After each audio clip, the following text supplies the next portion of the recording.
একটা নিখুঁত মেয়ে, বাইরে থেকে যার জীবনটা একদম গোছালো। সময়ের বিষয়ে একটু বেশি দৃঢ়তা ছিল তার। প্রতিটা সেকেন্ড হিসেব করে চলতো সে। কিন্তু তার এই নিখুঁত জীবনের আড়ালে লুকিয়ে আছে একটা জটিল ভয়। ভয়টা ছিল প্রতিশ্রুতি ভেঙে যাওয়ার। কারণ তার কাছে প্রতিশ্রুতি মানে শুধু ওয়াদা নয়, প্রতিশ্রুতি মানে আশ্বাস। প্রতিশ্রুতি মানে বাঁচার সাহস। কেউ যদি প্রতিশ্রুতি দেয় তাহলে সে বাঁচতে শেখে, আর কেউ যদি সেই প্রতিশ্রুতি ভেঙে ফেলে তাহলে তার ভেতরের পৃথিবীটাও এলোমেলো হয়ে যায়। নিজেকে শেষ করে দিতেও দ্বিতীয়বার ভাবে না সে।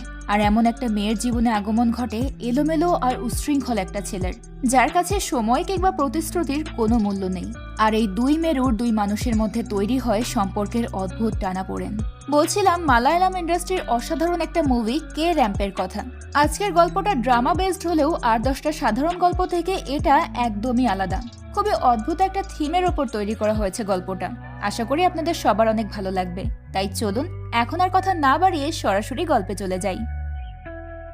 মুভির শুরুতে আমরা ইঞ্জিনিয়ারিং কলেজের দুজন প্রফেসরকে দেখতে পাই। প্রফেসর ভার্মা সাপ্লিমেন্টারি পেপার দেখছেন। তার হাতে এক গাদা অ্যান্সার শিট দেখে প্রফেসর রাও জিজ্ঞেস করে, এবার কতজন সাপ্লিমেন্টারি এক্সাম দিয়েছেন? ভার্মা বলে, শুধু একজনই। এগুলো শুধু একজনেরই অ্যান্সার পেপার। দুজনের মনেই তখন অনেক কৌতূহল জাগে যে এতগুলো পেপারে সে কি কি লিখেছে। দুজন একসাথে অ্যান্সার পেপার পড়তে শুরু করে। আর এই এক বান্ডিল আনসার পেপার যে গুণধর স্টুডেন্ট লিখেছে তার নাম কুমার। কুমার লেখার শুরুতে প্রফেসরদেরকে প্রমাণ জানায়। এরপর লেখে, হয়তো আপনারা ভাবছেন এত বড় বান্ডিল, নিশ্চয়ই অনেক কিছু লিখেছে, কিন্তু আমি জানি আমি 1 মার্কও পাবো না। তাই আমি আপনাদের কাছে রিকোয়েস্ট করছি আমাকে দয়া করে পাশ করিয়ে দিন। নোটিশ বোর্ডে যদি আমার রেজাল্ট ফেল আসে তাহলে আমার মৃত্যুর জন্য আপনারা দায়ী থাকবেন। কুমার জানতো তার এই নোট দেখে প্রফেসররা রেগে যাবে, তাই কুমার তার জীবনের পুরো গল্প লিখে দিয়েছে। আর এই কারণেই তার অ্যান্সার পেপার এক বান্ডিল পরিমাণ হয়ে গেছে। কুমার হচ্ছে বড়লোক বাবার একমাত্র ছেলে। তার বাবার নাম কৃষ্ণ। অনেক বড় বিজনেসম্যান সে। স্বাভাবিকভাবেই ছেলেকে নিয়ে প্রত্যেক বাবারই অনেক স্বপ্ন থাকে। কুমারের বাবারও ছিল। কিন্তু কুমারের বাবা কুমারের কাছে যা যা প্রত্যাশা করে কুমার করে ঠিক তার উল্টো কাজ। পড়াশোনা তো করেই না, বাবার স্ট্যাটাস অনুযায়ী চলাফেরাও করে না। কৃষ্ণ ভালোবেসে কুমারকে একটা দামি গাড়ি গিফট করেছিল। ভেবেছিল গাড়ি পেয়ে খুশি হয়ে কুমার তার বাবার কথা মতো চলবে। কিন্তু কুমার গাড়ি পেয়ে সোজা চলে যায় একটা লোকাল বারে। আর এই বিষয়টা কৃষ্ণর একদমই ভালো লাগে না, কারণ তাদের স্ট্যাটাস অনুযায়ী এসব সস্তা বারে যাওয়া শোভা দেয় না। কৃষ্ণর মতে কুমারের যাওয়া উচিত ছিল কোনো লাক্সারিয়াস পাব অথবা ক্লাবে। সে কুমারের জন্য দেশ বিদেশ থেকে দামি দামি আউটফিট নিয়ে আসে, কিন্তু কুমার সেগুলো পরে না। সে পরে সাধারণ লুঙ্গি আর শার্ট। যারা অভাবের মধ্যে বড় হয় তাদের স্বপ্ন থাকে ভালো লাইফস্টাইলের, কিন্তু কুমার তো জন্মের পর থেকেই বিলাসিতা পেয়েছে, তাই এসব তার এখন আর ভালো লাগে না। তার ভালো লাগে শহরের অলিগলিতে গড়ে ওঠা সস্তা মদের দোকানে যেতে, লুঙ্গি পরে সস্তা মদ খেয়ে পাগলের মতো নাচ গান করতে। কুমারের এমন উল্টোপাল্টা স্বভাব ছোটবেলা থেকেই কৃষ্ণ কুমারের জন্য টেবিলে সব ধরনের খাবার রেডি করে রাখত। কিন্তু সেই সমস্ত মজার খাবার বাদ দিয়ে কুমার খেত আচার। আর তার এই আচার খাওয়া তার বাবার একদমই ভালো লাগতো না। কৃষ্ণ কুমারের ফিউচারের কথা চিন্তা করে তাকে পড়াশোনার জন্য অনেক চাপ দিত। শুরুতে কুমার একটু পড়াশোনা করত, কিন্তু একদিন কুমার দেখতে পায় তার সার্ভেন্ট তার ছেলেকে পড়াশোনার জন্য বকাবকি করছে আর বলছে, পড়ালেখা না করলে বাড়ি গাড়ি কিচ্ছু করতে পারবি না। সেদিন থেকেই কুমারের মাথায় ভাবনা আসে যে আমার কাছে তো বাড়ি গাড়ি সবই আছে, তাহলে আমি কেন পড়ালেখা করব। আর তখন থেকেই কুমার পড়ালেখা ছেড়ে দেয়। কুমারের মা বেঁচে নেই, তাই কুমার যখনই কোনো দুষ্টুমি করে কিংবা কৃষ্ণর কথার বিরুদ্ধে যায়, কৃষ্ণ কুমারের মায়ের ছবির সামনে দাঁড়িয়ে অভিযোগ করে বলে, তুমি বেঁচে থাকলে হয়তো ছেলেটা এরকম হতো না। কৃষ্ণ ভেবেছিল ছেলেটা বড় হলে হয়তো ঠিক হয়ে যাবে, কিন্তু বড় হওয়ার পর কুমার আরো বেশি বেপরোয়া হয়ে ওঠে। তখন কৃষ্ণ তার পারিবারিক পুরোহিতের কাছে জানতে চায় কি করলে কুমারের স্বভাব ঠিক হবে। পুরোহিত গ্রহ নক্ষত্র হিসাব করে বলে, কুমারের বাসস্থান একটু পরিবর্তন করতে হবে। পুরোহিতের কথা শুনে কৃষ্ণ সিদ্ধান্ত নেয় কুমারকে তার মামার বাড়ি কেরালায় পাঠিয়ে দিবে। কৃষ্ণ যখন কুমারকে এই কথা জানায় কুমার রাজি হয় না। সে বলে, আমি এখানে হায়দ্রাবাদে থেকেই পড়ালেখা করতে চাই। তখন কৃষ্ণ বলে, তুমি যে এখানে কত পড়ালেখা করো তা তো আমি দেখছি। ঠিক আছে, তুমি যদি একবার এক্সামে ভালো মার্ক আনতে পারো তাহলে আমি তোমাকে কেরালায় পাঠাবো না, কিন্তু রেজাল্ট যদি খারাপ হয় তাহলে কেরালা তোমাকে যেতেই হবে। বাবার চ্যালেঞ্জ অ্যাকসেপ্ট করে কুমার এক্সামের প্রিপারেশন নিতে শুরু করে। কিন্তু এক্সামের আগের রাতেও সিলেবাস কমপ্লিট করতে পারে না। তাই স্ট্রেস কমাতে সে পড়াশোনা বাদ দিয়ে মদ খেতে শুরু করে, যার ফলে সকালে তার ঘুম ভাঙতে দেরি হয়ে যায়। ভালো রেজাল্ট করা তো দূরের কথা, এক্সামে দিতে পারে না সে। শর্ত অনুযায়ী এবার কুমারকে কেরালা যেতেই হবে, কিন্তু কুমার তার বাবাকে উল্টো শর্ত দেয় সে একা যাবে না, তার বন্ধু যদি তার সঙ্গে যায় তাহলেই সে কেরালাতে যাবে। কুমারের বন্ধুর নাম অনন্যা। নামটা মেয়েদের হলেও সে কিন্তু পুরোপুরি একটা ছেলে। যাই হোক, অনন্যার বাবা প্রথমে অনন্যাকে কুমারের সঙ্গে কেরালা পাঠাতে রাজি হয় না, কারণ তার ধারণা অনন্যা কুমারের সঙ্গে মিশেই উচ্ছৃঙ্খল হয়ে যাচ্ছে। কিন্তু কৃষ্ণ যখন অনন্যার বাবাকে বলে, তোমার ছেলের কলেজের সমস্ত ফিস আমি দেব, তখন লোভে পড়ে অনন্যার বাবা রাজি হয়ে যায়। এরপর কুমার এবং অনন্যা চলে যায় কেরালাতে। কুমারের মামা মামি দুজনেই কুমারকে অনেক ভালোবাসতো। কুমারের মামি নিজেদের বাড়িতেই অনন্যা আর কুমারের থাকার ব্যবস্থা করতে চায়, কিন্তু কুমারের মামা নরেশ বলে ওরা ব্যাচেলার ছেলে পেলে, ওদের প্রাইভেসি থাকা দরকার। তাই নরেশ অন্য একটা বাড়িতে তাদের থাকার ব্যবস্থা করে। কেরালা পৌঁছে কুমার এবং অনন্যা সবার আগে ঘোরাঘুরি করতে শুরু করে। কেরালার সৌন্দর্য তাদেরকে ভীষণ মুগ্ধ করে। এমনকি যে কলেজ ওদের অ্যাডমিশন করানো হয়েছে সেই কলেজের লোকেশনটাও খুব ভালো লাগে ওদের। দুটো পাহাড়ের ঠিক মাঝখানে অবস্থিত কলেজটা। প্রথম দিন কয়েকটা সিনিয়র মেয়ে কুমার এবং অনন্যাকে র্যাগিং করার চেষ্টা করে। তখন কুমার ঠাট্টা করে বলে, যদি ঠিকমতো পড়াশোনা করতাম তাহলে আজ আমি তোমাদের লেকচারার হতাম, আর তোমরা কিনা এসেছো আমাকে র্যাগিং করতে। কুমারের বাবা কুমারকে কেরালায় পাঠিয়েছে যাতে কুমার ভালো হয়ে যায়, কিন্তু কুকুরের লেজ কি আর সহজে সোজা হয়? কেরালায় গিয়েও সে উচ্ছৃঙ্খল জীবনযাপন করতে শুরু করে। রাতভর ইচ্ছে মতো মদ পান করা, মাতাল অবস্থায় মারামারি করা, সবকিছু আগের মতোই চলতে থাকে। এক রাতে কুমার মদ পান করে একটা গ্যাংয়ের সঙ্গে মারামারি করতে শুরু করে। এতে কুমারও কিছুটা আহত হয়ে যায়, কিন্তু তবুও মদ পান করা বন্ধ করে না সে। মারামারি শেষ করে আবারও মদের বোতল হাতে নিয়ে রাস্তায় বেরিয়ে পড়ে। সে এত বেশি মদ খেয়ে ফেলেছিল যে তার অবস্থা একেবারে খারাপ হয়ে পড়ে। বাড়ি ফেরার মতো অবস্থাও ছিল না তার, তাই সে রাস্তার পাশের একটা রিকশায় শুয়ে পড়ে। ওই সময় কয়েকজন মেয়ে ঈশ্বরের নাম নিতে নিতে চার্চের দিকে যাচ্ছিল। তাদের মধ্যে একটা মেয়ের শাড়ি হঠাৎ করে খুলে যায়, তাই মেয়েটা রাস্তার সাইডে এসে শাড়ি ঠিক করতে শুরু করে। মেয়েটা যেখানে দাঁড়িয়ে শাড়ি ঠিক করছিল ঠিক সেখানেই রিকশায় পড়েছিল কুমার। হঠাৎ করে কুমারকে দেখে মেয়েটা ভয় পেয়ে যায়। মেয়েটার নাম ছিল মার্সি। মার্সি কুমারের পরিচয় জানতে চায়, কিন্তু কুমারের অবস্থা এতটাই খারাপ ছিল যে নিজের পরিচয় বলার মতো অবস্থা ছিল না তার প্রচণ্ড শ্বাসকষ্ট হচ্ছিল। তাই সে মার্সির কাছে সাহায্য চায়। কোনো উপায় না পেয়ে মার্সি তাকে মাউথ টু মাউথ শ্বাস দিতে শুরু করে। এরপর সে কুমারকে হসপিটালে নিয়ে যায়। ওই দিন কুমারের কাছে মার্সিকে একজন দেবী বলে মনে হচ্ছিল, যে তার জীবন বাঁচিয়েছেন। কুমার যখন কিছুটা সুস্থ হয় তখন সে মার্সির দিকে ভালোভাবে তাকায়। মার্সির সৌন্দর্যে মুগ্ধ হয়ে যায় কুমার। কুমারের মনে হয় এত সুন্দর মেয়ে পৃথিবীতে আর দ্বিতীয়টা নেই। হসপিটালের বেডে শুয়ে সে অনবরত মার্সির দিকেই তাকিয়ে থাকে। এটা দেখে ডক্টর কেবিনের দরজা বন্ধ করে দেয়। কুমারের অসুস্থতার খবর কৃষ্ণর কাছেও পৌঁছে যায়। সাথে সাথে কৃষ্ণ কুমারকে দেখার জন্য কেরালায় চলে আসে। ছেলেকে হসপিটালের বেডে শুয়ে থাকতে দেখে কৃষ্ণ আফসোস করে বলে, ওর মা যদি আজ বেঁচে থাকতো তাহলে এই ঘটনা কখনোই ঘটতো না। কুমার যে কেরালায় এসেও পড়ালেখা করছে না কৃষ্ণ এটা জেনে যায়। কৃষ্ণ অনন্যার সঙ্গে রাগারাগি করে বলে, আমি তোমাকে এখানে পাঠিয়েছি যাতে কুমার তোমার সঙ্গে ঠিকমতো কলেজে যায়। এরপর থেকে খেয়াল রাখবে যেন কুমার কলেজ মিস না করে। কুমার বলে, তুমি যদি চাও আমি ঠিকমতো কলেজে যাই তাহলে আগে তুমি হায়দ্রাবাদ ফিরে যাও। তুমি এখানে থাকলে আমি কলেজে যাব না। ছেলের কথা মেনে নিয়ে কৃষ্ণ হায়দ্রাবাদ ফিরে আসে। এরপর আমরা মার্সিকে দেখতে পাই। মার্সি থাকতো তার চাচার বাড়িতে। মার্সির চাচা ড্যানিয়েল চার্চের ফাদার। কুমার যে কলেজে অ্যাডমিশন নিয়েছে মার্সিও ওই কলেজেই পড়ে। শুধু তাই নয়, তাদের সাবজেক্টও একই। তবে সে কুমারের মতো ফাঁকিবাজ নয়। মার্সি পড়ালেখার ব্যাপারে ভীষণ সিরিয়াস। সে রেগুলার ক্লাসে যায়। এদিকে বাবাকে কথা দেওয়ার পর কুমারও ক্লাসে যাওয়া শুরু করে। একদিন ক্লাসেই মার্সির সঙ্গে দেখা হয়ে যায় তার। মার্সিকে নিজের ক্লাসে দেখে কুমার অবাক হয়ে যায়। সে অনন্যাকে বলে, যে মেয়েটা আমার জীবন বাঁচিয়েছিল এটাই সেই মেয়ে। ও যে আমাদের ক্লাসমেট সেটা তো আমার জানাই ছিল না। তখন অনন্যা বলে, তুই তো ক্লাসেই আসিস না, জানবি কি করে?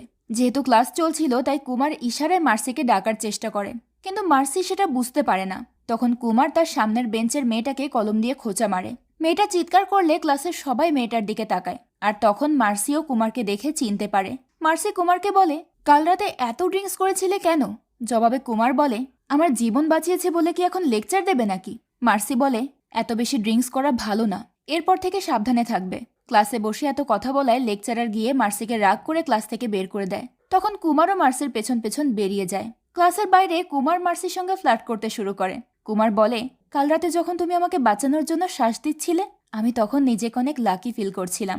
আমি জানি না আমি ভালো ছেলে নাকি খারাপ ছেলে, তুমি আমার জন্য ভালো হবে নাকি খারাপ সেটাও আমি জানি না, কিন্তু প্রথম দেখাতেই তোমাকে আমার ভালো লেগে গেছে।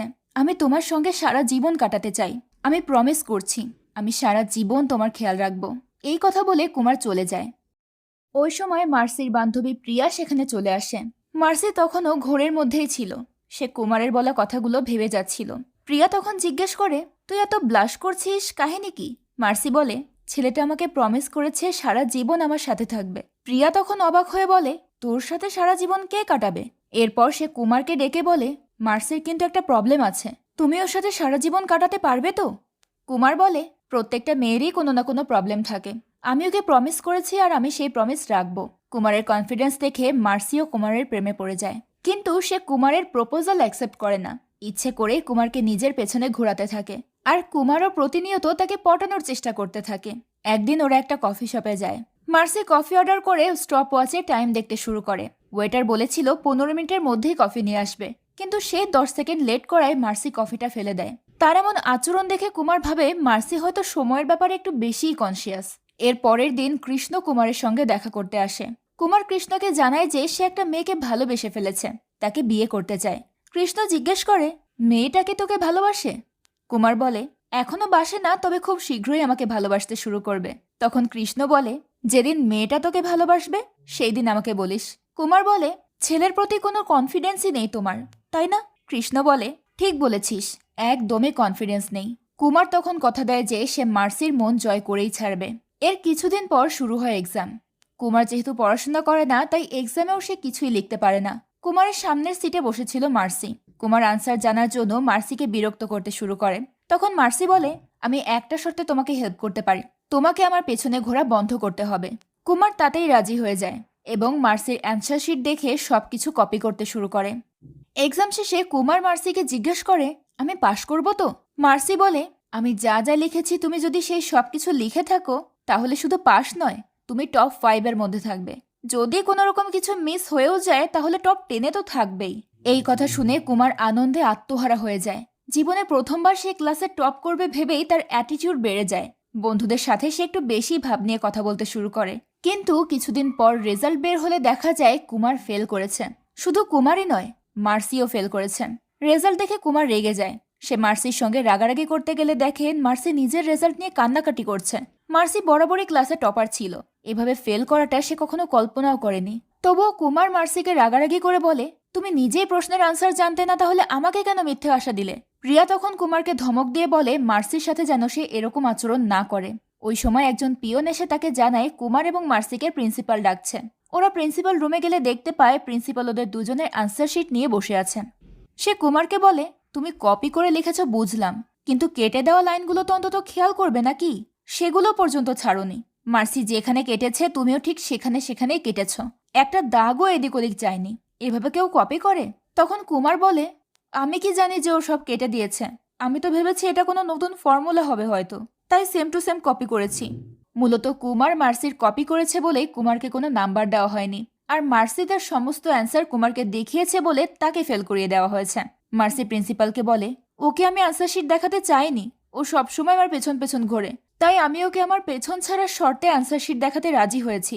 এই কথা শুনে প্রিন্সিপাল প্রচণ্ড রেগে যায় এবং কুমারের বাবাকে ডেকে পাঠায়। কৃষ্ণ তো জানে তার ছেলে ছোটবেলা থেকেই এক্সামে ফেল করে, তাই সে বিষয়টা নিয়ে খুব একটা রিয়াক্ট করে না। কিন্তু প্রিন্সিপাল কৃষ্ণর সঙ্গে রাগারাগি করে বলে, কেমন নির্বোধ ছেলে আপনার, এতটুকু জ্ঞান বুদ্ধি নেই, ঠিকমতো কপিটাও করতে জানে না। কৃষ্ণ তখন আবারও সেই একই কথা বলে যে ওর মা যদি আজ বেঁচে থাকতো তাহলেও কখনোই এমনটা করতো না। কৃষ্ণর এমন জবাব শুনে প্রিন্সিপাল হতভম্ব হয়ে যায়। সে বুঝতে পারে বাবার কাছে বিচার দিয়ে কোনো লাভ নেই, ছেলে যেমন তার বাবাও তেমন। আপনি আমাদের কলেজে মোটা অঙ্কের ডোনেশন দিয়েছেন, তাই চুপ করে আছি, নয়তো আজই আপনার ছেলেকে কলেজ থেকে বের করে দিতাম। এই কথা বলে প্রিন্সিপাল কুমারের সঙ্গে কৃষ্ণকেও রুম থেকে বেরিয়ে যেতে বলে। এর কিছুদিন পর ওনাম উৎসব শুরু হয়। কলেজের সবাই বেশ আনন্দের সাথে উৎসব উদযাপন করছিল। ওই উৎসবের সময় কলেজেরই কিছু ছেলে মার্সিকে টিজ করে। একটা ছেলে তো খুব বাজেভাবে তাকে টাচও করে। এই কথা যখন কুমার জানতে পারে তখন মার্সির কাছে ছুটে যায়। মার্সি তখন কান্নাকাটি করছিল। কুমার মার্সির হাত ধরে তাকে ওই ছেলেগুলোর কাছে নিয়ে যায়। কুমার ছেলেগুলোকে মার্সির কাছে ক্ষমা চাইতে বলে, কিন্তু ওরা ক্ষমা চাইতে রাজি হয় না। তখন কুমার বেশ ভাবসাব নিয়ে ওদেরকে মারতে চলে যায়, কিন্তু উল্টো তাদের হাতেই মার খায়। কুমার তখন বুঝতে পারে পেটে একটু মদ না পড়লে তার শক্তি আসবে না, তাই সে মদ খেয়ে আবারও ওদের সঙ্গে মারামারি করতে যায় এবং এবার সে ওই ছেলেগুলোকে ইচ্ছে মতো পেটায়। মার খেয়ে ছেলেগুলো মার্সির কাছে এসে ক্ষমা চায়। এসব দেখে মার্সি বুঝতে পারে কুমার সত্যিই তাকে অনেক ভালোবাসে, তাই এবার সে কুমারের ভালোবাসায় অ্যাকসেপ্ট করে নেয়। মার্সি কুমারকে বলে, আজ পর্যন্ত আমার জন্য কেউ এমনটা করেনি। তুমি যেদিন প্রথমবার আমাকে বলেছিলে তুমি সারা জীবন আমার সঙ্গে থাকতে চাও, আমি ভয় পেয়ে গিয়েছিলাম, তাই আমি তোমাকে বলতে পারিনি যে আমিও তোমাকে ভালোবাসি, কিন্তু আজ আমি বলছি আমিও তোমার সঙ্গে সারা জীবন কাটাতে চাই। এই কথা শুনে কুমার মার্সির বাড়িতে বিয়ের প্রস্তাব পাঠানোর সিদ্ধান্ত নেয়। এরপর কুমারের বাবা এবং মামা মার্সির বাড়িতে বিয়ের প্রস্তাব নিয়ে যায়। সবাই মিলে সিদ্ধান্ত নেয় ইঞ্জিনিয়ারিং শেষ হলে বিয়ে দেবে ওদের। সব কথা ফাইনাল হওয়ার পর মার্সির চাচা ড্যানিয়েল বলে, আমার ভাগ্নের কিন্তু একটা প্রবলেম আছে, বিয়ের আগে আমি সবকিছু আপনাদের ক্লিয়ার করতে চাই। কিন্তু ড্যানিয়েল কিছু বলার আগেই তার স্ত্রী তাকে আড়ালে ডেকে নিয়ে গিয়ে বলে, মার্সির বিয়ের টেনশনে আমরা পাগল হয়ে যাচ্ছি, বিয়েটা যেহেতু হচ্ছে তাহলে হতে দাও না, কেন সত্যিটা বলে ওদের বিয়েটা ভেঙে দিতে চাচ্ছ? বিয়ে শাদীর ব্যাপারে কিছু কথা গোপন রাখাই ভালো। যদিও ড্যানিয়েল চাচ্ছিল বিয়ের আগেই সবকিছু জানিয়ে দিতে, কিন্তু স্ত্রীর কথায় বাধ্য হয়ে সে মুখটা বন্ধ রাখে। এরপর দুই পরিবারের মধ্যে কথা পাকাপাকি হয়ে যায়। কিন্তু কিছুদিন পরেই মার্সির একটা ভয়ঙ্কর সত্য কুমারের সামনে চলে আসে। এক রাতে মার্সি কুমারকে কল করে বলে, একটা ইম্পর্টেন্ট ব্যাপারে কিছু ডিসকাস করা ছিল, সে কুমারের সঙ্গে দেখা করতে চায়। মার্সি সকাল 11টায় কুমারকে একটা কফি শপে আসতে বলে। কুমারও তাকে প্রমিস করে যে সে ঠিক 11টায় কফি শপে পৌঁছে যাবে। মার্সি বারবার তাকে জিজ্ঞেস করতে থাকে, তুমি শিওর তো? তুমি কি 11টায় পৌঁছতে পারবে? যদি কোনো সমস্যা থাকে আমাকে এখনই বলে দাও। কিন্তু কুমার বলে, কোনো সমস্যা নেই, আমি ঠিক সময় মতো পৌঁছে যাব। এরপর ওই রাতে কুমার তার বন্ধুদের সঙ্গে পার্টি করে। সারা রাত ধরে সে প্রচুর ড্রিঙ্ক করে। এরপর মাতাল অবস্থায় ঘুমিয়ে পড়ে। পরদিন সময় মতো মার্সি ওই কফি শপে গিয়ে কুমারের অপেক্ষা করতে থাকে। দেখতে দেখতে 11টা বেজে যায়, কিন্তু কুমারের ঘুম ভাঙে না। মার্সি বারবার কুমারকে কল করতে থাকে, কিন্তু তার ফোনটাও বন্ধ দেখাচ্ছিল। কুমারের জন্য অপেক্ষা করতে করতে মার্সি প্রচণ্ড রেগে যায়। 11টা বাজতেই সে প্যানিক করতে শুরু করে। সে প্রথমে নিজের ফোনটা ভেঙে ফেলে। এরপর কফি শপের জিনিসপত্র ভাঙতে শুরু করে। ওয়েটার তাকে বাধা দেওয়ার চেষ্টা করলে সে দৌড়ে ওয়াশরুমের ভেতরে গিয়ে দরজা বন্ধ করে দেয়। এর কিছুক্ষণ পর ড্যানিয়েল কুমারের বাড়িতে যায়। কুমার তার বন্ধুদের সঙ্গে মাতাল অবস্থায় তখনও পড়েছিল। ড্যানিয়েল সেসব দেখে হতবাক হয়ে যায়। সে কুমারকে ডেকে বলে, আজ না মার্সির সঙ্গে দেখা করতে যাওয়ার কথা ছিল তোমার, যাওনি কেন? কুমারের তখন গত রাতের কথা মনে পড়ে যায়। সে ঘড়ির দিকে তাকিয়ে দেখে 1:30টা বেজে গেছে। কুমার বলে, মার্সি আমাকে 11টায় ডেকেছিল, একটু দেরি হয়ে গেছেন, তবে সমস্যা নেই, আমি এখনই যাচ্ছি। তখন ড্যানিয়েল বলে, কোথায় যাচ্ছ তুমি? তুমি কি জানো মার্সি এখন কোথায় আছে? কুমার তখন বলে, কোথায় থাকবে, হয় কফি শপে নয়তো বাসায়। তখন ড্যানিয়েল বলে, মার্সি এখন আইসিইউতে আছে। কুমার সেটা শুনে হতবাক হয়ে যায়। ড্যানিয়েল জানায় কুমার সময় মতো না যাওয়ার কারণে মার্সি কফি শপের ওয়াশরুম থেকে ফিনাইল খেয়ে সুইসাইড করার চেষ্টা করেছে। এরপর সে আরও জানায় যে মার্সির একটা প্রবলেম আছে, কোনো জিনিস মার্সির প্ল্যান অনুযায়ী না হলে সে রাগে ক্ষোভে পাগল হয়ে যায়। আর কেউ যদি তাকে প্রমিস করে সে সেই প্রমিস রাখতে না পারে তাহলে সে এতটাই রেগে যায় যে সে সুইসাইড অ্যাটেম্প্ট করে। মার্সির এই প্রবলেমটা ছোটবেলা থেকেই। এমন অদ্ভুত প্রবলেমের কথা শুনে কুমার অনেক ঘাবড়ে যায়। কুমার ড্যানিয়েলকে নিয়ে হসপিটালে যেতে চায়, কিন্তু ড্যানিয়েল বলে, মার্সি যদি জীবিত থাকে তাহলে তো হসপিটালে গিয়ে ওকে দেখতে পারবে, আর যদি ওর কিছু হয়ে যায় তাহলে তোমাকে আমি পুলিশে দেব। তুমি একটা মেয়েকে সুইসাইড করতে প্ররোচনা দিয়েছ, এর জন্য তোমার নির্ঘাত জেল হবে। এসব কথা শুনে কুমার অনেক বেশি ভয় পেয়ে যায়। গল্পের এতটুকু পড়ার পরেই টিচারদের প্রচণ্ড রাগ হচ্ছিল কুমারের ওপর, তাই তারা ছোট্ট একটা টি ব্রেক নিতে চলে যায়। ব্রেক থেকে ফিরে টিচাররা আবারও কুমারের গল্প পড়তে শুরু করে। ওই দিন ড্যানিয়েলের কাছ থেকে খবরটা পাওয়া মাত্রই কুমার ড্যানিয়েলের সঙ্গে দৌড়ে চলে যায় হসপিটালে।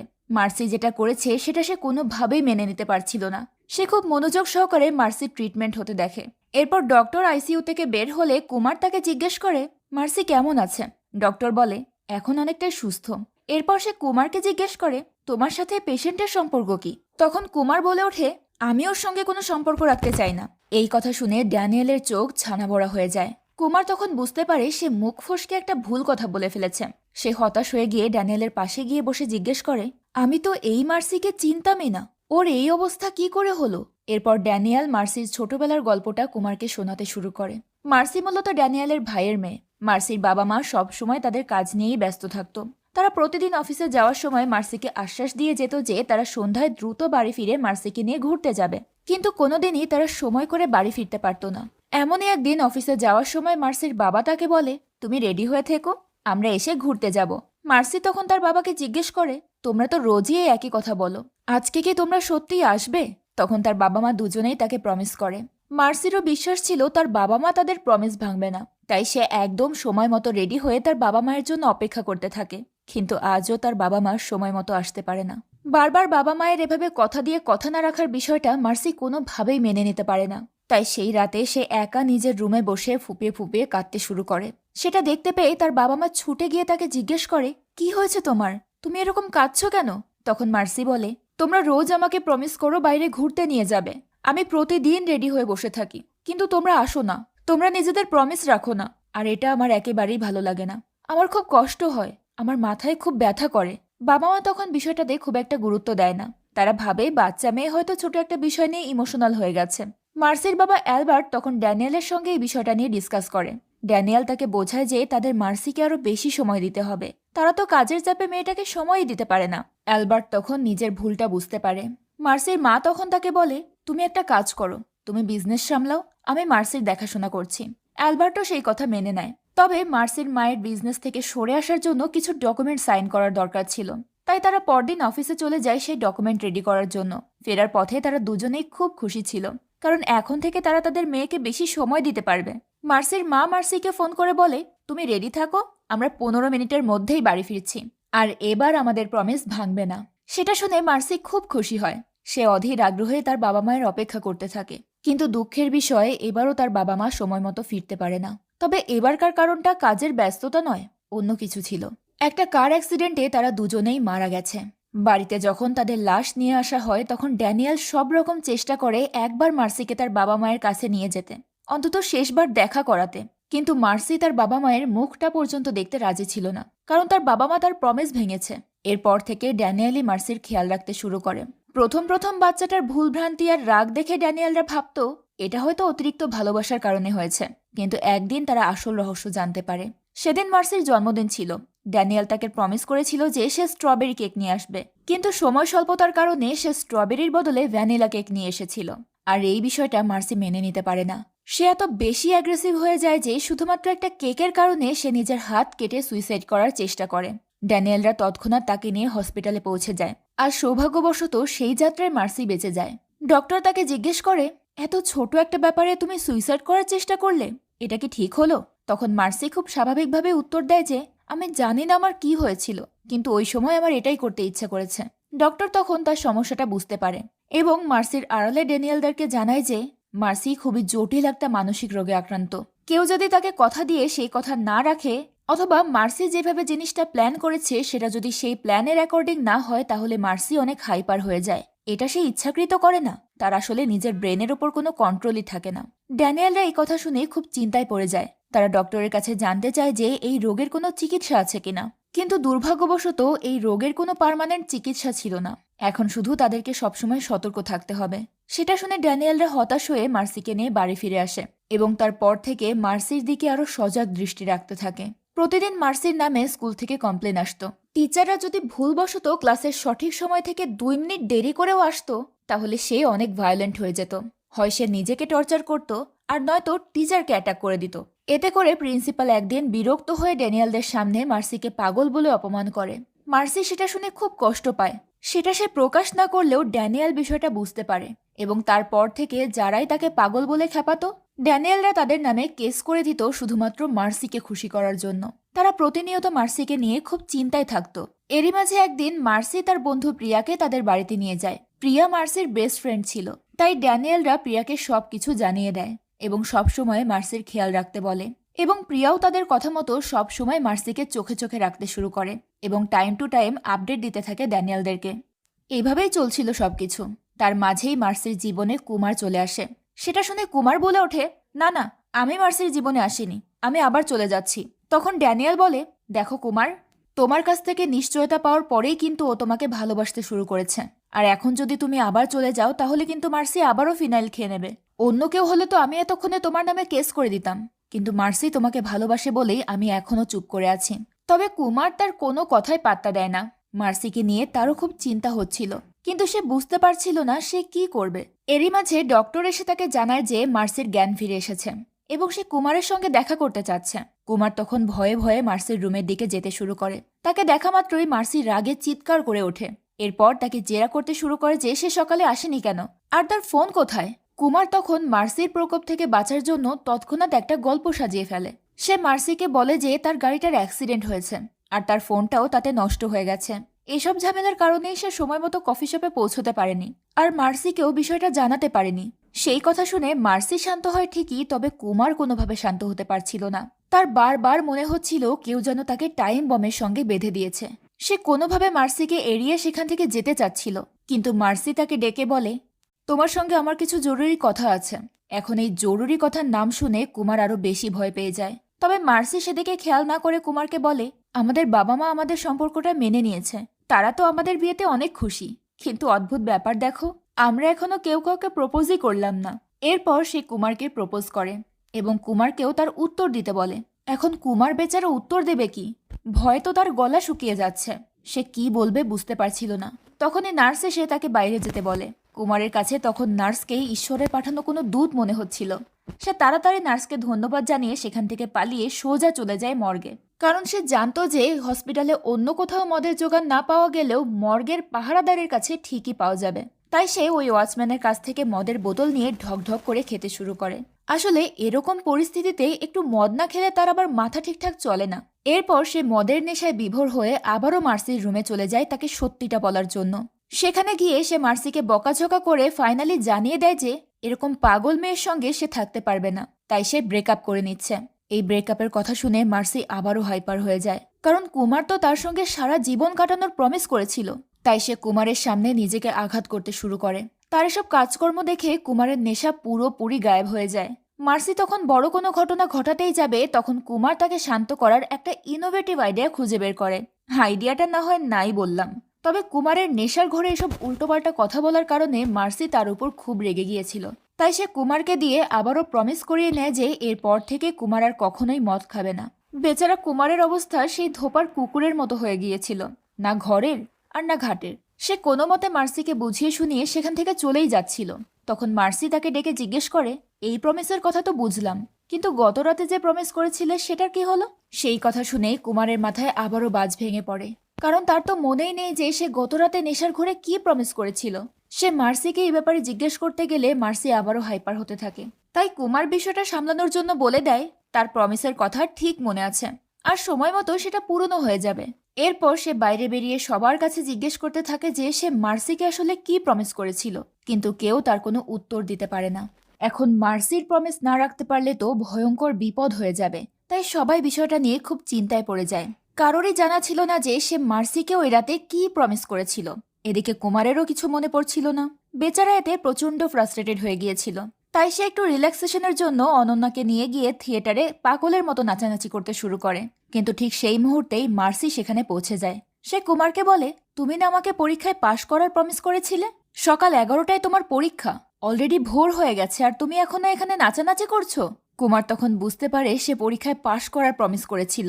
এবার বেচারার মাথায় পুরো আকাশটাই ভেঙে পড়ে, কারণ বাকি সব তো যেমন তেমন, কিন্তু পড়াশোনায় তো সে একেবারেই নবডাঙ্কা। তবুও সে মার্সিকে শান্ত রাখার জন্য দৌড়ে চলে যায় পরীক্ষা দিতে। কিন্তু সেখানে গিয়ে সে দেখতে পায় হলে শুধু সে ছাড়া আর কেউই ছিল না। বিষয়টা তার কাছে বেশ অদ্ভুত লাগে। তখন টিচার তাকে জানায় এটা রিটেক এক্সাম, আর গতবারের পরীক্ষায় শুধু কুমারই ফেল করেছে, তাই আজকের পরীক্ষা সে একা দেবে। কি আর করা, কুমার খাতাগুলো নিয়ে পরীক্ষা দিতে বসে যায়। কিন্তু সে লিখবেটা কি, সে তো কিছুই পড়েনি। এদিকে পাশ না করলেও বিপদ, তাই সে বাধ্য হয়ে তার জীবনের কাহিনীটা লিখতে শুরু করে, যাতে সেটা দেখে ইমোশনাল হয়ে টিচার অন্তত তাকে পাশ করিয়ে দেয়। পুরো ঘটনা পড়ার পর টিচার কুমারকে ডেকে পাঠায়। কুমার তখন টিচারের কাছে এসে তাকে বারবার রিকোয়েস্ট করতে থাকে যে তাকে যেন পাশ করিয়ে দেওয়া হয়, কিন্তু কলেজেরও তো একটা প্রোটোকল আছে। তাই টিচার তাকে বলে, আমি তোমার সমস্যা বুঝতে পারছি, তাই আমি তোমাকে আরো একটা সুযোগ দিতে চাই। তুমি আমার সামনে বসে পরীক্ষা দেবে। আমি তোমাকে 5টা প্রশ্ন দেব। তুমি যদি একটা প্রশ্নেরও সঠিক উত্তর দিতে পারো তাহলে আমি তোমাকে পাশ করিয়ে দেব। কুমার তখন সব আশা ছেড়ে দেয়, কারণ তার পড়াশোনার যে অবস্থা তাতে সে একটা প্রশ্নেরও উত্তর দিতে পারবে না। কিন্তু টিচারও আর তার কোনো কথা শোনে না। সেখান থেকে বেরোনোর পর কুমারের কাছে তার বাবার ফোন আসে। সে কুমারকে বলে, আমি তোমার বার্থডে উপলক্ষে ফার্ম হাউসে একটা পার্টি অ্যারেঞ্জ করছি।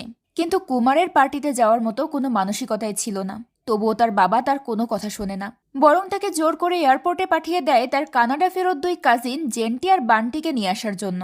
এয়ারপোর্ট থেকে ফেরার পথে কুমারের বিয়ে ঠিক হয়েছে শুনে জেন্টি আর বান্টি অনেক এক্সাইটেড হয়ে যায়। তারা বিষয়টা সেলিব্রেট করার জন্য বিয়ার পার্টি করতে চাচ্ছিল। কুমার তখন তাদেরকে নিজের রুমে নিয়ে গিয়ে বিয়ার খাওয়াতে চায়, কিন্তু বান্টিরা তাতে রাজি হয় না। তারা বাইরে গিয়ে খোলা আকাশের নিচে বিচে বিয়ার খেতে খেতে আড্ডা দিতে চাচ্ছিল। কুমার তাদেরকে বোঝানোর অনেক চেষ্টা করে, কিন্তু বান্টিরা তার কোনো কথা না শুনে তাকে জোর করে ধরে নিয়ে যায় বিচে। সেখানে বসে কুমার বান্টিদের সঙ্গে মার্সিকে নিয়ে গল্প করছিল। তখনই হঠাৎ তার কাছে মার্সির কল আসে। কুমার তখন ভীষণ ভয় পেয়ে যায়। মার্সি তাকে জিজ্ঞেস করে সে কোথায় আছে। কুমার ভয়ে ভয়ে বলে সে বাইরে ঘুরতে এসেছে, কিন্তু সে যে বিচে বসে মদ খাচ্ছে সেটা সে স্বীকার করে না। মার্সি তখন ভিডিও কল করলে কুমার দ্রুত সেখান থেকে বেরিয়ে গাড়িতে যেতে যেতে তার সঙ্গে কথা বলতে শুরু করে। কথা বলা শেষ করে সে আবার বিচে ফিরে আসে। তার এমন পাগলের মতো আচরণ দেখে বান্টিরা ভীষণ অবাক হয়, কিন্তু তারা তো আর আসল ঘটনা জানতো না। এরপর কুমার যখন তাদের জন্য বিয়ার আনতে কাউন্টারে যায় তখনই তার ফোনে আবারও মার্সির কল আসে। আর এবার বান্টিরা মজা করে সেই কলটা রিসিভ করে এবং তাকে জানিয়ে দেয় যে কুমার তাদের সঙ্গে একসাথে বসে মদ খাচ্ছে। মার্সি তখন রেগে কলটা কেটে দেয়। এরই মাঝে কুমার ফিরে আসলে বান্টি বলে, তোমার গার্লফ্রেন্ড খুব অদ্ভুত, মুড সুইং খুব বেশি হয়, তাই না? সেটা শুনে কুমার অবাক হয়ে জিজ্ঞেস করে, ওর যে মুড সুইং হয় সেটা তুমি কি করে জানলে? তখন বান্টি তাকে জানিয়ে দেয় যে মার্সি তাকে কল করেছিল এবং তারা কলটা রিসিভ করে সবকিছু বলে দিয়েছে। কুমারের তখন বিপি হাই হতে শুরু করে।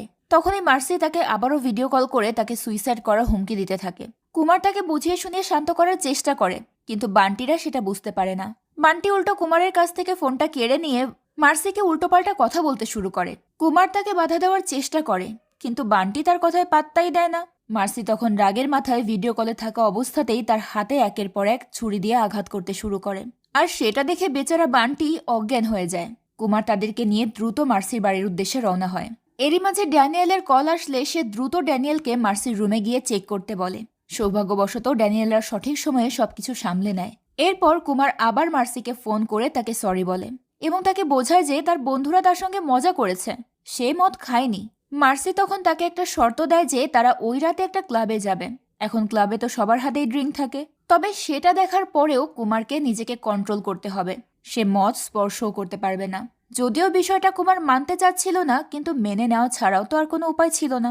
ভয়ে ভয়ে তারা সবাই টাইমের আগেই সেখানে পৌঁছে যায়। কুমার ভেতরে গিয়ে মার্সির জন্য অপেক্ষা করতে থাকে, কিন্তু বান্টিরা আর মার্সির সামনে যাওয়ার সাহস দেখাতে পারে না। তাই তারা বাইরে দাঁড়িয়ে আবারও কানাডায় ফিরে যাওয়ার প্ল্যানিং করতে থাকে। এরই মাঝে মার্সি সেখানে গিয়ে কুমারের চোখ ধরে জিজ্ঞেস করে, বলো তো আমি কে? কুমার তখন অনায়াসে বলে দেয় সেটা মার্সি, কারণ সে তো এতক্ষণ মার্সির জন্য অপেক্ষা করছিল। এটা তো কমন সেন্স। তবে মার্সি বিষয়টাতে খুব এক্সাইটেড হয়ে যায়। তখন কুমারও বিষয়টা কন্টিনিউ করে বলে, আসলে তুমি আমার কাছে অনেক বেশি স্পেশাল, তাই তোমার সামান্য স্পর্শও আমি চিনতে পারি। মার্সি সেটা শুনে খুব খুশি হয়, কিন্তু ঠিক সেই মুহূর্তেই অন্য একটা মেয়ে এসে ঠিক একইভাবে কুমারের চোখ চেপে ধরে এবং কুমার তার নামটাও সঠিকভাবে বলে দেয়। মেয়েটা তখন খুশি হয়ে বলে, বাহ, 4 বছর পরেও আমাকে চিনতে পারলে, দেখে খুব ভালো লাগলো। কিন্তু তাকে দেখে মার্সির মোটেও ভালো লাগে না। সে রাগের মাথায় কুমারকে ওই ক্লাবের ভেতর আটকে রেখে বাইরে বারান্দা থেকে ঝাঁপ দেওয়ার চেষ্টা করে। অবস্থা বেগতিক দেখে কুমার বান্টিদেরকে ফোন করে সাহায্য চায়। বান্টিরা তখন কিছু বুঝে উঠতে না পেরে পাশে থাকা একটা লোকের লুঙ্গি খুলে নিয়ে বারান্দার ঠিক নিচে গিয়ে দাঁড়িয়ে পড়ে। এরই মাঝে মার্সি বারান্দা থেকে ঝাঁপ দিলে বান্টিরা তাকে বাঁচিয়ে নেয়, কিন্তু তাতে লাভ কি হলো? রাগের মাথায় মার্সি বান্টিদেরকেও মারতে শুরু করে। বান্টি তখন বাধ্য হয়ে মার্সিকে গাড়ির মধ্যে আটকে রাখে। এরপর কুমার এসে গাড়ির মধ্যে ঢুকে তাকে বুঝিয়ে শুনিয়ে শান্ত করার চেষ্টা করে, কিন্তু এবার আর মার্সি তার কোনো কথায় শান্ত হচ্ছিল না। কুমার তখন তার সেই স্পেশাল টেকনিকটা কাজে লাগায় এবং তাকে আশ্বস্ত করে যে সে ছাড়া কুমারের জীবনে আর কেউ নেই, সে শুধু মার্সিকেই ভালোবাসে। সেটা শুনে মার্সি শান্ত হয় এবং খুশি মনে সেখান থেকে চলে যায়। পরদিন ফার্ম হাউসের পার্টিতে নরেশ খুব কৌশলে মেয়েদের কোমরে টাচ করে সেই পুরনো ফিল নেওয়ার চেষ্টা করছিল, কিন্তু বারবার তাকে হতাশ হতে হয়। এরপর একটা পর্যায়ে হঠাৎ আনমনে একটা মহিলার কোমরে হাত লাগতেই হঠাৎ করে সেই পুরনো ফিলিংসটা ফেরত পায় সে। তার কানের ভেতর সেই পুরনো গান বাজতে শুরু করে। তখন সে বুঝে যায় এটাই সেই মেয়ে যার অপেক্ষা সে এতদিন ধরে করছে। নরেশ অবাক হয়ে সেই মহিলাটার দিকে তাকিয়ে থাকে, আর এই বিষয়টা ওই মহিলার হাজবেন্ড দেখে ফেলে। তবে সে কোনো রিয়াক্ট না করে নরেশকে শুধু ছোটখাটো ওয়ার্নিং দিয়ে চলে যায়। কিন্তু নরেশ তো আর এত অল্পতে দমে যাওয়ার মানুষ নয়। এতদিন পর সে তার ভালোবাসার মানুষটাকে খুঁজে পেয়েছে, তাই সে ওই মহিলার পেছন পেছন ঘুরঘুর করতে শুরু করে। বিষয়টা দেখে বান্টি ভীষণ রেগে যায়। সে তার বাবাকে আটকানোর চেষ্টা করে, কারণ এই বয়সে তার বাবা তার মাকে ধোঁকা দেবে এটা সে মানতে পারছিল না। এই বিষয়টা নিয়ে বাবা আর ছেলের মধ্যে ঝগড়া শুরু হয়ে যায়। এরপর নরেশ খেলার ছলে ওই মহিলার হাজবেন্ডের কাছ থেকে জানতে চায় যে তাদের বিবাহিত জীবন ঠিকঠাক চলছে কিনা, মানে তাদের ওই ডিভোর্স দেওয়ার কোনো প্ল্যান আছে কিনা। লোকটা তখন স্পষ্টভাবে তাকে জানিয়ে দেয় যে তাদের বিবাহিত জীবন খুব ভালোভাবেই কাটছে এবং তারা একে অপরকে অনেক ভালোবাসে। সেটা শুনে নরেশ বিরক্ত হয়ে সেখান থেকে চলে যায়। এদিকে কুমার মার্সির কথা ভেবে ভেবে ফ্রাস্ট্রেটেড হচ্ছিল। সে মার্সিকে ভালোবাসত ঠিকই, কিন্তু এত টর্চার তার পক্ষে সহ্য করা আর সম্ভব হচ্ছিল না। এদিকে সে যে মার্সির চোখে চোখ রেখে ব্রেকআপের কথাটা বলবে সেটাও পারছিল না। তখন জেন্টি আর বান্টি তাকে বোঝায় যে এই সব কিছু তার বাবার ওপর ছেড়ে দেওয়াটাই ভালো হবে। কিন্তু কুমার বলে, বাবা তো অনেক বড় মানুষ, সে এসবের কিছু করতে পারবে না। তার কাছে ছেলের থেকে তার সম্মানটাই বেশি জরুরি। আর এখন যদি বিয়েটা ভেঙে যায় তাহলে তার সম্মান নষ্ট হবে। তারা ভেবে পাচ্ছিল না কে তাদেরকে এই ব্যাপারে সাহায্য করতে পারে। তখনই কুমারের মাথায় তার মামার কথা আসে। কুমার তখন নরেশকে আলাদা ডেকে মার্সির সঙ্গে ব্রেকআপের বিষয়টা জানায়, কিন্তু তার মামা তাতে রাজি হয় না। সে উল্টো কুমারকে বোঝায় যে, দেখো, মার্সি অনেক ভালো একটা মেয়ে, তার সঙ্গে সম্পর্ক নষ্ট করা ঠিক হবে না। তখন কুমার বলে, তুমি এভাবে বুঝবে না, আমি তোমাকে একটা প্র্যাকটিক্যাল দেখাবো, তারপর তুমি নিজেই ডিসাইড করবে যে আমার সম্পর্ক রাখা উচিত কি উচিত না। নরেশ তখন সেই প্র্যাকটিক্যাল দেখার জন্য রাজি হয়ে যায়। সেদিন নরেশের মার্সিকে নিয়ে শপিংয়ে যাওয়ার কথা ছিল, তাই কুমার তাকে বলে, তুমি এখন গিয়ে ওকে বলবে তুমি 10 মিনিটের মধ্যে ওকে নিয়ে বেরোবে, আর অবশ্যই কথাটা প্রমিস করে বলবে। প্রমিস কথাটা উল্লেখ করতে যেন ভুল না হয়। নরেশ তার কথা মতো মার্সিকে গিয়ে প্রমিস করে এসে অপেক্ষা করতে শুরু করে। 10 মিনিট পার হওয়ার পর কুমার তাকে বলে, এবার তুমি গিয়ে বলবে তোমার একটা জরুরি কাজ পড়ে গেছে, তাই তুমি এখন বাইরে যেতে পারবে না। কুমার তখন মার্সিকে গিয়ে সেটাও বলে দেয়। কিন্তু এই কথা শুনে মার্সি অনেক হাইপার হতে শুরু করে, কারণ নরেশ তার প্রমিস ভেঙেছে। পাশে একটা ফল কাটা ছুরি রাখা ছিল, মার্সি সেটা দিয়ে নরেশের উপর অ্যাটাক করতে শুরু করে। নরেশ কোনো মতে সেখান থেকে বেরিয়ে কুমারের কাছে এসে বলে, যত দ্রুত সম্ভব এই আপদ বিদায় করো, এর সাথে কোনো সম্পর্ক রাখা যাবে না, এর সাথে সব সম্পর্ক শেষ করে দাও। তখনই ওই মহিলার হাজব্যান্ড সেখানে চলে আসে, যাকে এতক্ষণ ধরে নরেশ ফলো করছিল। লোকটা তাকে বলে, তুমি যে তোমার ভাগ্নেকে মার্সির সঙ্গে সম্পর্ক নষ্ট করে দিতে বলছো, কখনো নিজের দিকটা ভেবে দেখেছো? তুমি যে আমার ওয়াইফের দিকে কুনজর দিয়ে বসে আছো, সেই সম্পর্কটাও তো তোমার নষ্ট করে দেওয়া উচিত, কি তাই না? তোমার ওয়াইফ তোমার এসব বাজে কাজ সম্পর্কে সবকিছুই জানে, তারপরেও সে এত বছর ধরে তোমার সঙ্গে আছে। এটাকেই তো ভালোবাসা বলে। কারো পিছনে ছুটে বেড়ানোটাকে ভালোবাসা বলে না, তার ভালো মন্দ মন থেকে একসেপ্ট করাটাকেই ভালোবাসা বলে। সেটা শুনে নরেশ নিজের ভুলটা বুঝতে পেরে সেখান থেকে চলে যায়। এরপর লোকটা কুমারকে বুঝিয়ে বলে যে, শুধুমাত্র মামার কথায় মার্সির সঙ্গে সম্পর্কটা নষ্ট করো না। মার্সি অনেক ভালো একটা মেয়ে, আর এখন সে তোমাকে নিজের জীবনের থেকেও বেশি ভালোবাসে। কুমার নিজেও তো কাজটা করতে চাচ্ছিল না, কিন্তু মার্সির প্রতিদিনকার এই টর্চারে সে অতিষ্ঠ হয়ে গিয়েছিল। তবে সে যে মার্সিকে ভালোবাসত, তাই চাইলেও মার্সির সঙ্গে ব্রেকআপ করতে পারে না। শুধু তার মানসিকতা বোঝার জন্য একটা কৌশল অবলম্বন করে। পরদিন কুমার গিয়ে তার পরীক্ষা অ্যাটেন্ড করে। এরপর সে মার্সিকে গিয়ে জিজ্ঞেস করে, আমরা কি সবসময় এরকম হাসি খুশি থাকতে পারবো? মার্সি বলে, অবশ্যই পারবো। কুমার বলে, তাহলে প্রমিস করো। মার্সিও তাকে প্রমিস করে। তখন কুমার তাকে বোঝায় যে, আমাদের জন্য আমাদের সম্পর্কটাই সব থেকে জরুরি, তাই আমি যদি পরীক্ষায় ফেলও করি তাহলে আমাদের সম্পর্কে কোনো পরিবর্তন আসবে না। আমি জানি না আমি পরীক্ষায় পাশ করতে পারবো কিনা, তবে যাই হোক না কেন আমি একইভাবে তোমাকে ভালোবেসে যাব। তোমাকে শুধু এটা প্রমিস করতে হবে যে আমি যদি ফেল করি তাহলে তুমি কোনো রিয়্যাক্ট করবে না। মার্সি তখন তার কথা মেনে নেয়। পরদিন কুমারের রেজাল্ট আসলে সে মার্সিকে গিয়ে জানায় যে সে ফেল করেছে। যদিও মার্সি প্রমিস করেছিল সে কোনো রিয়্যাক্ট করবে না, কিন্তু সে নিজেকে কন্ট্রোল করতে পারে না। একেবারে হাঙ্গামা শুরু করে দেয় সে। আর সেটা দেখে কুমারের শেষ আশাটাও ধ্বংস হয়ে যায়। সে ভেবেছিল মার্সি যেমন অন্যদের প্রমিসটাকে এতটা গুরুত্ব দেয়, তাহলে নিজের প্রমিসটাকেও সে ধরে রাখতে পারবে, কিন্তু সেটা আর হয় না। কুমার তখন তাকে জানিয়ে দেয় যে সে পাশ করেছে। সেটা শুনে মার্সি খুব খুশি হয়, কিন্তু কুমার খুশি হতে পারে না। তাই রাতে সে বিরক্ত হয়ে মার্সির নিষেধ করা সত্ত্বেও তার কাজিনদের সঙ্গে ড্রিঙ্ক করতে শুরু করে। এমন সময় ড্যানিয়েল আর নরেশ সেখানে আসে। ড্যানিয়েল কুমারকে বলে, আমি জানি মার্সির সমস্যার কারণে সবাই তোমার থেকে দূরে সরে যাচ্ছে, কিন্তু তুমি পরীক্ষায় পাশ করে তোমার ভালোবাসার প্রমাণ দিয়েছ। আমার মনে হয় মার্সি তোমার সঙ্গে অনেক খুশি থাকবে। সেটা শুনে কুমার রেগে গিয়ে বলে, মার্সি না হয় খুশি থাকবে, কিন্তু আমার খুশিটার কি হবে? ওই মেয়ের সাথে আমি কোনোভাবেই থাকতে পারবো না, আর তাই আমি ওকে বিয়েও করব না। ড্যানিয়েল সেটা শুনে হতবাক হয়ে যায়। সে কুমারকে বোঝানোর চেষ্টা করে, তাকে হুমকি পর্যন্ত দেয়, কিন্তু কুমার তার কোনো কথা শোনে না। ড্যানিয়েল তখন রাগ করে সেখান থেকে চলে যায়। এরপর নরেশ কুমারকে বোঝায় যে তার এইভাবে রাগের মাথায় কোনো সিদ্ধান্ত নেওয়া উচিত হবে না। সে তো মার্সিকে ভালোবাসে, তাহলে সে কি নিজের ভালোবাসার জন্য একটু অ্যাডজাস্ট করতে পারবে না? কুমার তখন তার মামাকে বলে, আমি কোনো রকম অ্যাডজাস্ট করতে পারবো না। ওর সাথে থেকে আমার জীবন নরক হয়ে যাচ্ছে। বিয়ের পর না জানি আর কি করবে। কে সহ্য করবে তার এই অত্যাচার? এখনকার সময় ভালোবাসার জন্য কেউ এত বলে দিতে যায় না। সেটা শুনে নরেশ রেগে বলে ওঠে, মার্সির সমস্যাটা যদি তোমার কাছে এত অত্যাচারের মনে হয় তাহলে তোমার বাবা কি করেছে? এই কথা শুনে কুমার ভীষণ অবাক হয়। তখন নরেশ বলে, তোমার বাবাও তো সেই ছোটবেলা থেকেই তোমার জন্য অত্যাচার ভোগ করছে। তার কোম্পানিতে কাজ করা পিয়নদের ছেলেমেয়েরাও পরীক্ষায় পাশ করে ভালো রেজাল্ট করে নিজেদের লাইফ সেটেল করেছে, আর তুমি তুমি বছরের পর বছর ফেল করে তোমার বাবাকেও হার মানিয়ে দিয়েছ। শুধু কি তাই, স্কুলে পড়াকালীন তুমি রাতে মদ খেয়ে অজ্ঞান হয়ে পড়েছিলে। তুমি কি জানো সেই সময় তোমার বাবাকে পাড়ার লোকেদের কাছে কতটা অপমানিত হতে হয়েছে? প্রতিনিয়ত তুমি তোমার বাবাকে শুধু অপমান করে গেছো। কখনো তার সাথে ভালো মুখে দুটো কথা পর্যন্ত বলনি। কখনো কি একবার ভেবে দেখেছো তার মনের অবস্থাটা কি হতে পারে? কিন্তু এত কিছুর পরেও তোমার বাবা তো কখনো তোমাকে ভালোবাসা ছাড়েনি। সে অনন্যাকে তোমার সঙ্গে এখানে পাঠিয়েছে যাতে তুমি একা না হয়ে যাও। প্রতি রাতে অনন্যার কাছ থেকে তোমার আপডেট না নিলে তার ঘুম হয় না। তোমার সামান্য কষ্টের কথা শুনলেই তার বুকটা ছিঁড়ে যায়। আর সেই বাবাকে তুমি দিনের পর দিন শুধু অত্যাচার করেছ। তোমার বাবা সবসময় একটাই কথা বলে যে তোমার মা বেঁচে থাকলে হয়তো তুমি এরকমটা করতে না। এটা কিন্তু সে কথার ছলে বলে না। সে সবসময় এই অপরাধবোধে ভুগতে থাকে যে তোমার মা বেঁচে থাকলে হয়তো তুমি একটা ভালো জীবন পেতে, শুধরে যেতে। মামার মুখে এসব কথা শুনে কুমার ভীষণ ইমোশনাল হয়ে পড়ে। সে উপলব্ধি করতে পারে যে সে এত বছর তার বাবার সঙ্গে কতটা অন্যায় করেছে। সে আড়ালে গিয়ে কাঁদতে শুরু করে। তখনই তার কাছে তার বাবার কল আসে। কৃষ্ণ তাকে বলে, আমি শুধুমাত্র তোমার জন্মদিন উপলক্ষে এখানে এসেছি, আর তুমি আমার সাথে একটাবার দেখাও করতে এলে না। কুমার তখন কাঁদো কাঁদো কণ্ঠে বলে, বাবা, মা যদি আজকে বেঁচে থাকতো তাহলে তোমার মতো করে আমাকে সহ্য করতে পারতো না। তুমি বেস্ট। ছেলের কথা শুনে কৃষ্ণ অবাক হয়ে যায়। তবে সে কিছু বলার আগেই কুমার ফোনটা কেটে দেয়। এরপর সে গিয়ে নিজের আচরণের জন্য ড্যানিয়েলের কাছে ক্ষমা চায় আর বলে, আপনি একদম চিন্তা করবেন না, মার্সির রোগ আমি ঠিক সারিয়ে দেব। কথাটা শুনে ড্যানিয়েল বেশ অবাক হয়। কিন্তু তার পরদিন হঠাৎ করেই কুমার কোথাও গায়েব হয়ে যায়। সে কোথায় গেছে, কবে ফিরবে তা কেউই জানে না।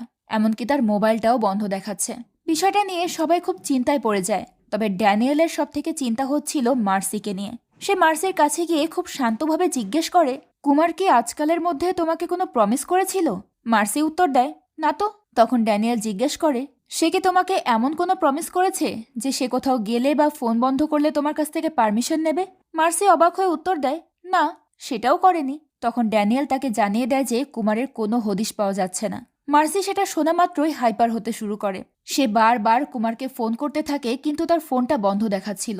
তবে এবার আর মার্সি নিজের ক্ষতি করে না, কারণ টেকনিক্যালি কুমার তো তার কোনো প্রমিস ভাঙেনি। তাই সে এক বুক আশা নিয়ে অধীর আগ্রহে কুমারের জন্য অপেক্ষা করতে থাকে। দেখতে দেখতে 3 সপ্তাহ পার হয়ে যায়।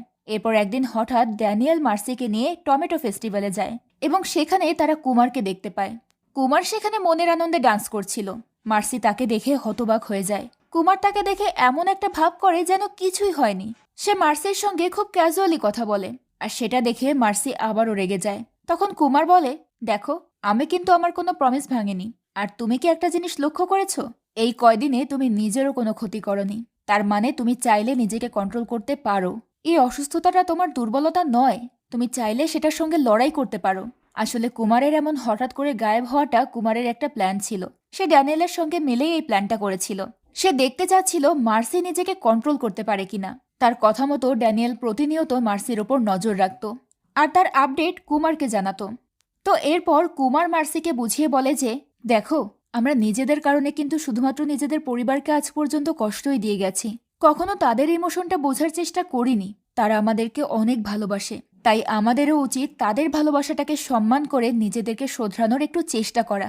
মার্সিও তখন বিষয়টা বুঝতে পারে এবং নিজেকে শান্ত রাখার চেষ্টা করবে বলে কুমারকে প্রমিস করে। তাদের একসঙ্গে দেখে সবাই খুব খুশি হয়। আর এখানেই গল্পটা শেষ হয়ে যায়। এটা আসলে সত্যি, আমরা মাঝে মধ্যে নিজেদের ইমোশনগুলোকে এতটা প্রাধান্য দেই যে অন্যের ইমোশনগুলো আমাদের চোখেই পড়ে না। বাস্তব জীবনেও যদি আমরা কুমারের মতো নিজেদের ভুলটা বুঝতে পারি, তাহলে আমাদের জীবনের অনেক সমস্যাই দূর হয়ে যাবে। তো গল্পটা আপনাদের কাছে কেমন লাগলো সেটা অবশ্যই কমেন্ট করে জানাবেন। আজকের মতো বিদায় নিচ্ছি। দেখা হবে পরের ভিডিওতে। আল্লাহ হাফেজ।